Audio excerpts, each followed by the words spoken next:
To get free video lectures for ECE GATE 2018, subscribe Engineering and press bell icon for more information and update. Hello everyone, welcome to engineery. मैं हूं सुमित।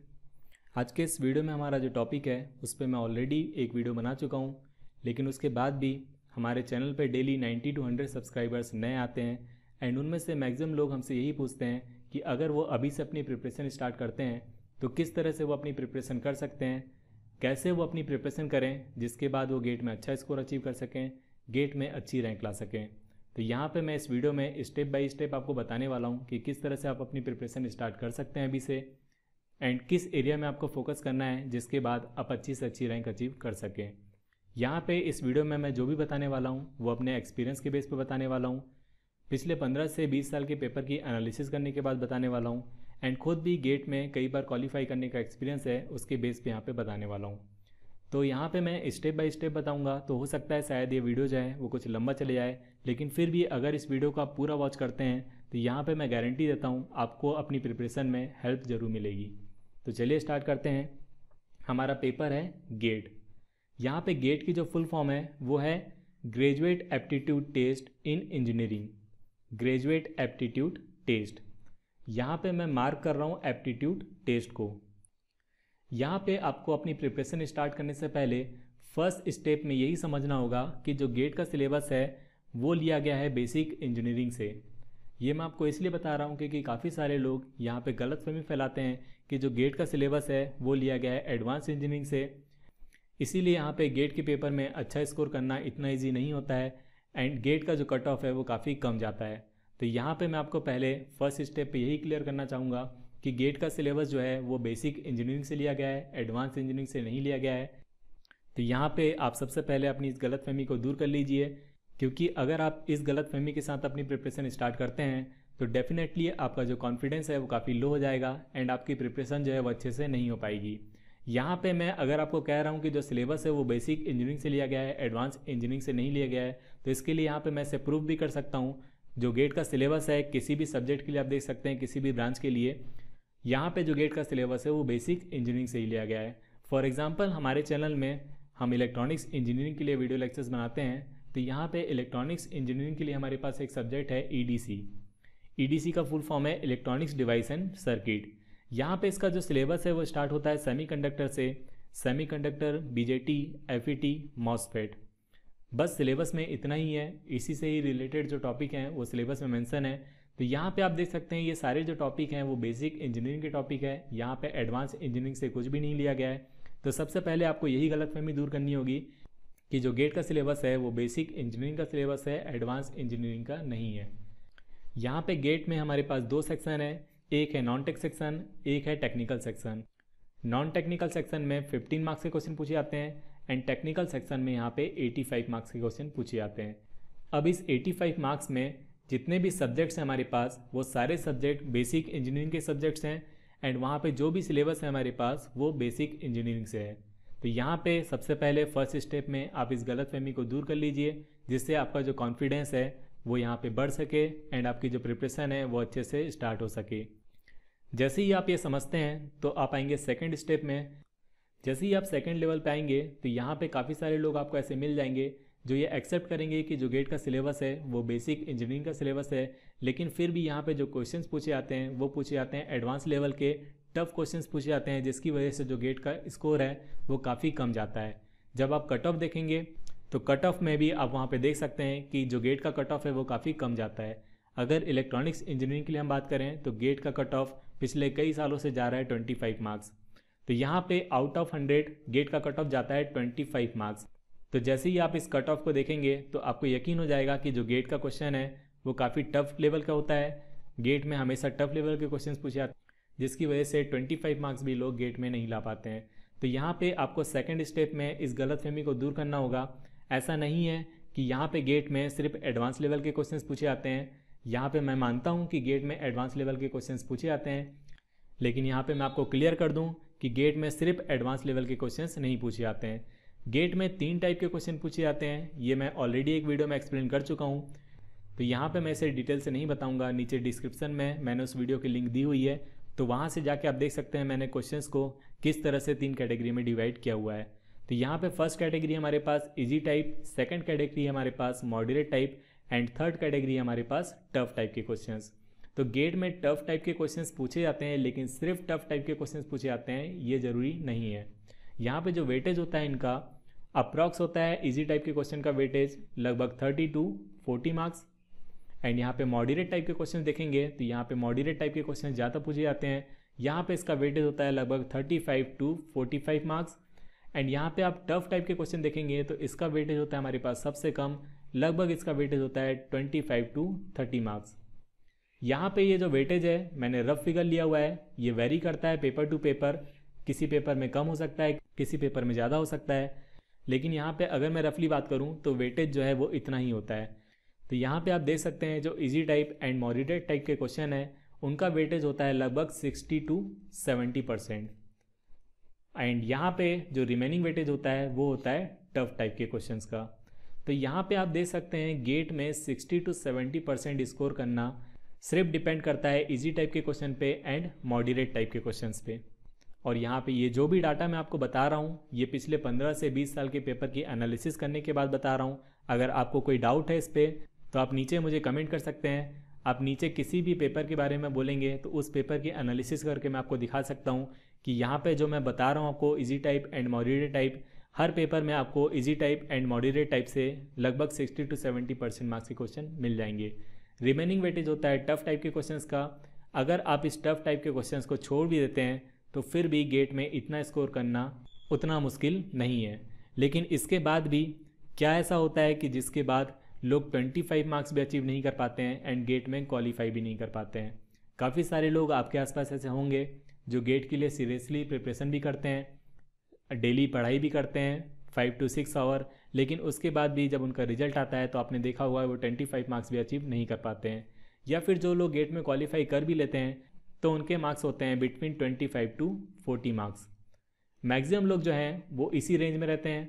इससे ज़्यादा score करना लोगों के लिए काफ़ी टफ हो जाता है। लेकिन यहाँ पे मैं कह रहा हूँ आपसे कि सिर्फ easy type and moderate type के क्वेश्चंस पूछे जाते हैं 60 to 70%, उसके बाद भी इतना गंदा रिजल्ट क्यों आता है? तो यहाँ पे इस रिजल्ट का जो मेन रीज़न है वो है अवेयरनेस ना होना, सही गाइडेंस ना होना। मैक्सिमम लोगों को ये अवेयरनेस नहीं होती है कि किस एरिया में आपको फोकस करना है एंड किस एरिया में आपको फोकस नहीं करना है, किस तरह से आपको प्रिपरेशन स्टार्ट करना है एंड किस तरह से आपको प्रिपरेशन स्टार्ट नहीं करना है। इसके बारे में अगर आपको सही गाइडेंस मिले तो यहाँ पे बहुत आसान हो जाता है लगभग 50 to 60 मार्क्स गेन करना सिर्फ इजी टाइप के क्वेश्चन एंड मॉडरेट टाइप के क्वेश्चन से। मैंने 50 to 60 इसलिए कहा क्योंकि यहाँ पे नेगेटिव मार्किंग भी होती है। तो अगर आप टफ टाइप के क्वेश्चंस को कम्प्लीटली छोड़ भी देते हैं तो उसके बाद भी यहाँ पे 50 to 60 मार्क्स गेन करना बहुत आसान है गेट में, अगर आप सही डायरेक्शन में आगे बढ़ते हैं, अगर आप प्रॉपर गाइडेंस के साथ अपनी प्रिपरेशन स्टार्ट करते हैं। तो यहाँ पे मैं आपको यही बताने वाला हूँ कि किस तरह से जो है आप अपनी प्रिपरेशन स्टार्ट कर सकते हैं। उसे स्टार्ट करने से पहले मैं यहाँ पे आपको गेट में मार्किंग के बारे में बताना चाहूँगा, किस तरह से मार्किंग होती है। गेट में मार्किंग के लिए भी हमारे पास 3 लेवल होते हैं। एक लेवल है 0 मार्क्स, सेकेंड लेवल है हमारे पास पॉजिटिव मार्क्स के लिए एंड यहाँ पे थर्ड लेवल है हमारे पास नेगेटिव मार्क्स के लिए। तो यहाँ पे आपको ये पहले से पता होगा कि जो गेट में क्वेश्चंस पूछे जाते हैं उनमें अगर आप सही अटेम्प्ट करते हैं तो आपकी पॉजिटिव मार्किंग होती है, अगर आप गलत अटेम्प्ट करते हैं तो वहाँ पे आपकी नेगेटिव मार्किंग होती है। कुछ क्वेश्चंस आजकल गेट में ऐसे भी आने लगे हैं जहाँ पे नेगेटिव मार्किंग नहीं होती है, न्यूमेरिकल डाटा टाइप क्वेश्चन होते हैं वो, वहाँ पे अगर आप क्वेश्चन को गलत भी अटेम्प्ट करते हैं तो नेगेटिव मार्किंग नहीं होती है। तो जब भी आप पेपर अपना स्टार्ट करते हैं गेट का तो आप स्टार्ट करते हैं इस लेवल से, 0 लेवल से। जैसे ही आप फर्स्ट क्वेश्चन को रीड करते हैं तो उसके बाद आपके पास 2 ऑप्शन होते हैं, या तो आप उस क्वेश्चन को अटेम्प्ट करेंगे या फिर आप उस क्वेश्चन को अटेम्प्ट नहीं करेंगे। अगर आप उस क्वेश्चन को अटेम्प्ट करते हैं तो वहाँ पे भी आपके सामने 2 ऑप्शन होते हैं, या तो वो क्वेश्चन गलत होगा या फिर क्वेश्चन सही होगा। अगर आपने क्वेश्चन को सही अटेम्प्ट किया है तो वहाँ पे आपको पॉजिटिव मार्क्स मिलते हैं एंड आपका जो लेवल है वो इंक्रीज़ हो जाता है एंड आप यहाँ पे इस लेवल पे आ जाते हैं। लेकिन अगर आपने क्वेश्चन को गलत अटेम्प्ट किया तो अभी मैंने आपको बताया क्वेश्चन 2 टाइप के होते हैं। अगर न्यूमेरिकल डाटा टाइप क्वेश्चन है तो यहाँ पे आपकी कोई भी नेगेटिव मार्किंग नहीं होगी एंड आप यहाँ पे इसी लेवल पे रहेंगे। लेकिन अगर यहाँ पे क्वेश्चन मल्टीपल चॉइस क्वेश्चन है तो यहाँ पे आपकी नेगेटिव मार्किंग होगी एंड यहाँ पे आप एक स्टेप नीचे आ जाएंगे। तो इस तरह से अगर मैं मार्किंग की बात करूँ तो गेट में हमारे सामने एक स्टेट्स होती है मार्क्स की एंड इस स्टेट्स में आपको ऊपर से ऊपर जाना होता है अच्छी रैंक के लिए। अब यहाँ पे जो भी मैंने अभी आपको बताया ये सब आपको पहले से पता होगा, लेकिन अब मैं जो आपको बताने वाला हूँ वहाँ पे अक्सर कन्फ्यूजन होता है लोगों को। यहाँ पे डेफिनेटली हमें इन सीढ़ियों में ऊपर जाना होगा अच्छी रैंक के लिए, लेकिन यहाँ पे सबसे ऊपर जाना ज़रूरी नहीं है। सबसे ऊपर का मतलब है 100 मार्क्स। यहाँ पे अगर आप गेट में चाहते हैं अच्छी रैंक आए, आपकी रैंक है वो टॉप 100 में हो या फिर आपकी रैंक जो है वो टॉप 1000 में हो, तो यहाँ पे ज़रूरी नहीं है आपको सबसे ऊपर पहुँचना है। यहाँ पे आपने देखा होगा जो टॉपर्स के मार्क्स भी होते हैं वो भी 100 मार्क्स नहीं होते हैं। यहाँ पे निगेटिव मार्किंग होती है। अगर आप गेट में 70 to 80 मार्क्स भी अचीव करते हैं तो आपको किसी भी PSU में यहाँ पे जॉब मिल जाती है या फिर किसी भी IIT में यहाँ पे आपको एडमिशन मिल जाता है। ये जो नंबर मैं बता रहा हूँ स्पेशली इलेक्ट्रॉनिक्स इंजीनियरिंग के लिए बता रहा हूँ। इलेक्ट्रॉनिक्स इंजीनियरिंग में आप देखेंगे तो पिछले 2-3 सालों में इतने मार्क्स में आपको कोई भी IIT मिल जाता है या फिर कोई भी PSU आपको मिल जाता है।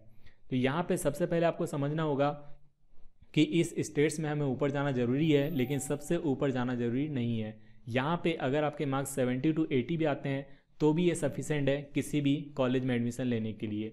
एंड यहाँ पे अभी मैंने आपको वेटेज बताया हुआ था, तो जो टफ टाइप के क्वेश्चन का वेटेज होता है वो होता है 25 to 30 मार्क्स। तो यहाँ पे आप देख सकते हैं इसे आप कंप्लीटली छोड़ भी देते हैं तो भी आपके लिए इतना स्कोर करना पॉसिबल है। इसीलिए मैंने कहा कि गेट में सिर्फ टफ टाइप के क्वेश्चंस नहीं पूछे जाते हैं। नॉर्मली जो गलतफहमी होती है वो यही होती है, एंड जब स्टूडेंट अपनी प्रिपरेशन स्टार्ट करता है तो उसका मेन फोकस होता है टफ टाइप के क्वेश्चंस में। तो यहाँ पे आप इस गलतफहमी को दूर कर लें। अगर आप गेट की प्रिपरेशन अभी से स्टार्ट कर रहे हैं तो यहाँ पे आपको स्टार्टिंग करनी होगी ईजी टाइप के क्वेश्चन से। अब यहाँ पे मैं आपको बता देता हूँ जो टॉपर होता है वो किस तरह से मार्क्स अचीव करता है। यहाँ पे क्वेश्चन 3 टाइप के होते हैं, easy type, moderate type and tough type. जब एक टॉपर इजी टाइप के क्वेश्चन को अटेम्प्ट करता है तो यहाँ पे उसकी पूरी कोशिश होती है वो सिर्फ पॉजिटिव मार्क्स गेन कर सके। अगर उससे इजी टाइप का कोई क्वेश्चन नहीं कन्वर्ट हो रहा है तो यहाँ पे उसकी कोशिश होती है वो उस क्वेश्चन को अटेम्प्ट ही ना करे, मतलब 0 लेवल पे रहे। यहाँ पे अगर आपको अच्छी रैंक अचीव करना है तो यहाँ पे आपको इस बात का ध्यान रखना होगा कि आप निगेटिव मार्किंग से बचें। अगर आप इजी टाइप के क्वेश्चन को अटेम्प्ट कर रहे हैं तो यहाँ पे आपको पहली कोशिश होनी चाहिए कि पॉजिटिव मार्क्स ही आए, या फिर आपको किसी क्वेश्चन में कोई कन्फ्यूजन है तो आप उसे अटेम्प्ट ना करें, 0 मार्क्स पे रहें। अगर यहाँ पे आप निगेटिव मार्क्स गेन करते हैं तो आपके लिए अच्छी रैंक अचीव करना बहुत मुश्किल हो जाएगा। एंड यहाँ पे आपको इस बात का भी ध्यान रखना होगा कि अगर आप क्वेश्चन छोड़ भी रहे हैं, फॉर एग्जाम्पल हमारे सामने 20 क्वेश्चन हैं इजी टाइप के, तो यहाँ पे आप max to max 1 to 2 question ही छोड़ सकते हैं। बाकी सारे क्वेश्चन आपको अटेम्प्ट करने होंगे, एंड ना सिर्फ अटेम्प्ट करना होगा, यहाँ पे आपको पॉजिटिव मार्क्स गेन करने होंगे अगर आप चाहते हैं गेट में अच्छी रैंक लाना। तो यहाँ पे इसीलिए मैंने आपसे कहा कि अगर आप अपनी प्रिपरेशन अभी से स्टार्ट कर रहे हैं तो आपका मेन फोकस होना चाहिए इजी टाइप के क्वेश्चन में, क्योंकि यहाँ पे आप देख सकते हैं आप किसी भी टॉपर से पूछ सकते हैं तो वो आपको क्लियर बता देगा कि उसने इजी टाइप के क्वेश्चन में या तो कोई भी गलती नहीं की होगी, हमेशा पॉजिटिव मार्क्स गेन किए होंगे, या फिर उसने 1 या 2 क्वेश्चन ही ऐसे होंगे जो कि छोड़े होंगे, यहाँ पे वो निगेटिव मार्क्स से बचता है। इसके बाद बात आती है मॉडरेट टाइप के क्वेश्चंस की। जिस टाइप के क्वेश्चंस गेट में अच्छी रैंक डिसाइड करते हैं वो होते हैं मॉडरेट टाइप के क्वेश्चंस। सबसे इम्पॉर्टेंट रोल प्ले करते हैं मॉडरेट टाइप के क्वेश्चंस गेट में अच्छी रैंक अचीव करने के लिए। यहाँ पे आपको ज़्यादा से ज़्यादा फोकस करना होगा आफ्टर इजी टाइप के क्वेश्चंस। अगर आपकी प्रिपरेशन यहाँ पे 100% हो चुकी है उसके बाद ही आप इस लेवल पे आएँ। जब यहाँ पे आप अपना 100% दे देंगे उसके बाद आपको आना है मॉडरेट टाइप के क्वेश्चंस पे, एंड इसके बाद आपको मॉडरेट टाइप के क्वेश्चंस में इस तरह से प्रिपरेशन करनी है कि या तो आप यहाँ पे पॉजिटिव लेवल पे रहें या फिर यहाँ पे आप 0 लेवल पे रहें।